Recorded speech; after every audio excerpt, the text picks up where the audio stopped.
A week before our wedding, my wife's family took her on a relaxing trip. She came back distant and said, "I think we should take a break." I slid an envelope toward her and smirked. Funny, I just learned something about that trip. Make sure you don't forget to hit that like button and subscribe to never miss out on uploads. And let's get into this story. We were 6 days out. Invitations had been sent. Dresses tailored. The venue was paid in full. My groomsmen had flown in from 3 different states. Her dress was hanging in our closet, untouched since the last fitting. The final deposit for catering had cleared just that morning. Everything was set. Then she came home. It was a Thursday afternoon. I was cleaning up the kitchen when I heard the front door open. Her keys hit the counter the same way they always did. Her suitcase rolled in behind her. Nothing looked different, but everything was. Her name is Melissa. We'd been together for 5 years. Engaged for 14 months. We met in grad school. She had this nervous laugh and a weird habit of highlighting in 4 colors. I fell in love fast. She took longer. She was careful with her heart. But once she let me in, she never hesitated. Until that day, she'd just gotten back from what was supposed to be a stress relief trip. Her mom and 2 sisters had planned it. Some kind of family retreat, out of state, no guys allowed. I wasn't suspicious. I encouraged it. Told her she deserved it. I even helped her pack. She didn't kiss me when she walked in. Didn't even smile. She said, "We need to talk." I sat down. My stomach already knew what my ears hadn't heard yet. "I think," she said, "we should take a break." A break. 6 days before our wedding. I didn't speak. I just stared at her. The woman I was going to marry. The woman I'd built a life around. The woman who now couldn't look me in the eye. She said she was confused. That the trip gave her perspective. That maybe she hadn't thought enough about what marriage really meant. That she wasn't sure she was ready. I asked one question. Did something happen on the trip? She flinched. Barely. But I saw it. She said no. Just a lot of talking. A lot of thinking. Her mom had raised some concerns. Her sisters agreed. It wasn't about me, she said. It was about her. But her eyes were lying. I nodded. Got up. Walked to the kitchen drawer and pulled out an envelope. It had been sitting there for less than 24 hours. I slid it across the table toward her. She blinked. "What's this?" "Funny," I said. "I just learned something about that trip." She opened it. Inside were 12 glossy photos. Time-stamped. Printed straight from a Dropbox folder I didn't know existed until the night before. Photos of her. Her mom. Her 2 sisters. And one man. He wasn't a stranger. His name was Dean. Her ex. The one she swore she hadn't spoken to in years. The one who cheated on her twice. The one her family always, somehow, still adored. In the photos, they weren't talking. They were smiling. Laughing. At dinner. By the pool. On a boat. In one, his hand was on her lower back. In another, they were walking ahead of the group. Just the 2 of them. The last photo was from the hotel bar. She was in his lap. She didn't speak. She didn't cry. She didn't deny it. She just stood up and left the room. That should have been the end. But it wasn't. Because while she was packing a bag, I was already texting my lawyer. She didn't know it yet, but I had already made arrangements. And her family's little scheme was about to get dragged into the light. All of it. Every lie. Every manipulation. Every step of the plan they thought I'd never see coming. They had 1 week to ruin a life I built in 5 years. I was about to return the favor in 5 days. After she left the kitchen, the silence was crushing. I stood alone in the house we'd spent 2 years building together. The framed engagement photos, the registry gifts stacked in the corner, the seating chart taped to the fridge, it all looked like a museum exhibit for a future that just got canceled. But I wasn't heartbroken. I was boiling. Because the betrayal didn't come out of nowhere. Not really. There had been signs. Whispers I ignored. Strange energy shifts during family dinners. Her mom making passive comments about how fast everything was moving. Her sister, accidentally, bringing up Melissa's ex in front of me. I chalked it all up to nerves, awkwardness, a clingy family dynamic. What I didn't see, what I hadn't wanted to see, was that this wasn't hesitation. It was orchestration. The photos were a gift, not a coincidence. They came from someone unexpected, Melissa's cousin, Erin. A quiet, observant woman who had always kept to herself during family events. We weren't close, but we'd always gotten along. She sent me a message the night Melissa left for the trip. Said she didn't like what was happening, that I deserved to know the truth. And then she dropped the folder. 12 high-res images. Taken with precision. All time-stamped, geotagged, undeniable. Melissa had been with Dean. With her family's full support. I spent that night wide awake, pacing, thinking. I could have called off the wedding right then. Canceled everything. Gone scorched earth. But I didn't. Because walking away quietly would have given them what they wanted. A clean escape, no consequences. And after 5 years of loyalty, investment, and blind trust, they weren't getting a clean break. I contacted my lawyer first. Told her to prepare paperwork. Not just to avoid the wedding, but to protect my assets. My savings account had funded most of the wedding. The venue deposit, the catering, even the rings. I had receipts for everything. She said if I moved fast, I could make sure I wouldn't be on the hook for the rest. Then I started making calls. The venue, the caterer, the photographer. I explained there had been a personal emergency and asked for their cancellation policies. Most were non-refundable, but a few were flexible. I froze all remaining payments. Paused every open tab connected to my bank. Next, I got to work on something more precise. Melissa had given me access to our shared wedding email. She probably forgot, but I hadn't. And as I started scrolling through it, I found gold. Her sister had sent an itinerary the day they left for the trip. Attached to it, a hotel confirmation. I used the confirmation number to look up their suite online. A beachfront resort. High-end. Romantic. But the reservation wasn't for 3 women. It was for 4 guests. I called the front desk. Told them I was calling to confirm my recent stay for reimbursement purposes. Gave them the reservation number. Asked for names. They gave me 3. Melissa, her mom, and her sister. When I asked for the 4th, they hesitated. I said I needed it for insurance tracking. They said the 4th name was Dean. There it was. Proof that this wasn't a spontaneous meetup. He hadn't just been there. He was invited. At that point, I could have confronted Melissa. But I wanted more. I wanted to know how far it went. So I kept playing along. She stayed in our guest room for the next 2 days. Told friends and family we were figuring things out. I let her think I was processing. That I was struggling. That I was still holding on. She softened. Started making small talk again. Asked if we could still attend premarital counseling just to clear the air. I said yes. Smiled. Even made her breakfast. While she ate, I was on my laptop, digging through cloud backups, old texts, photo metadata. I found messages between her and Dean from 2 years ago. Deleted, but not permanently. She'd reached out first. Just checking in. Then it escalated. Photos. Jokes. Memories. Long threads of emotional infidelity. They'd met in person twice before the trip. Once for coffee. Once, by accident, at a mutual friend's party. Both planned. Both hidden. When I asked her about those days back then, she lied. Said she stayed late at work. Said she was with her sister. I kept collecting. Time-stamped photos. Screenshots. Chat logs. Calendar data. Enough to tell the whole story. Then I sent a message to Erin. Asked her a question I already knew the answer to. Was this her mom's idea? She responded within the hour.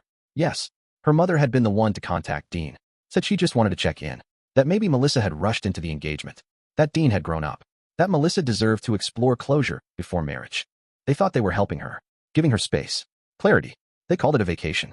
It was a reunion. They told her to test her feelings. What they didn't tell her was what came next.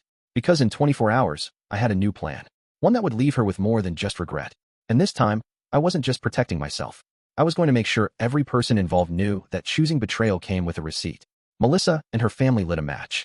I was about to bring the fire. Melissa had no idea what was coming. She still believed she had the upper hand. That I was hurt. Confused. Maybe even on the verge of forgiveness. She moved through the house like we were in a cooling-off period, like everything that happened could be put back together with enough time and half-truths. She didn't know that while she was texting her mother about rebuilding trust, I was meeting with my attorney in a downtown office with all the evidence spread out across a polished oak table. Texts, photos, emails, metadata, the reservation confirmation, the hotel call transcript, the full itinerary, and Erin's signed statement, sworn and notarized, detailing everything she witnessed and overheard.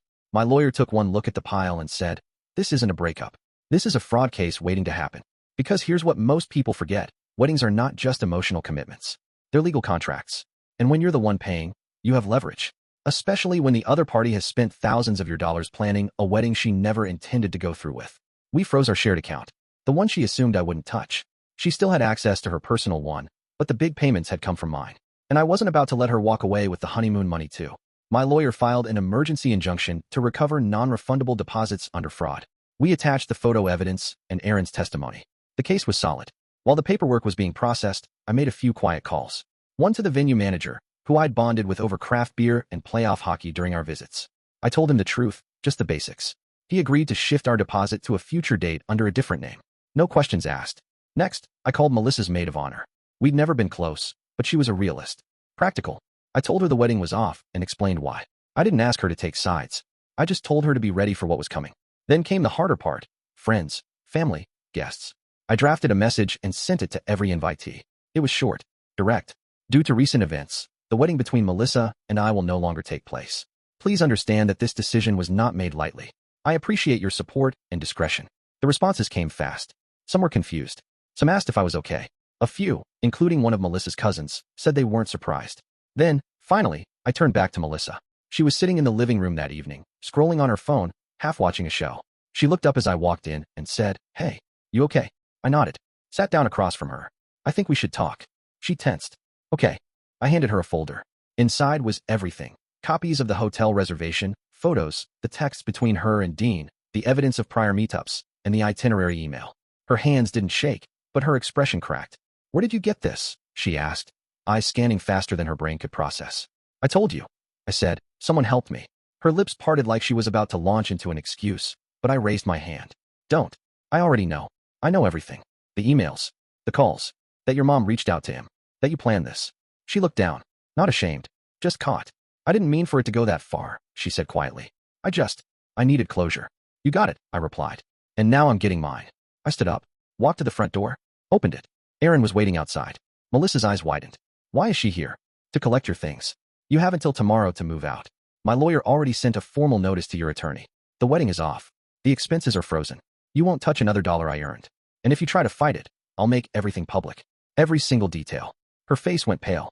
You're threatening me? No, I said. I'm protecting myself. For the first time in 5 years. She didn't speak.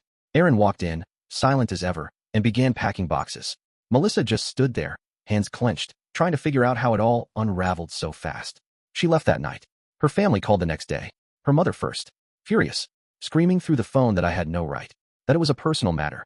That family should stay out of private things. I let her rant.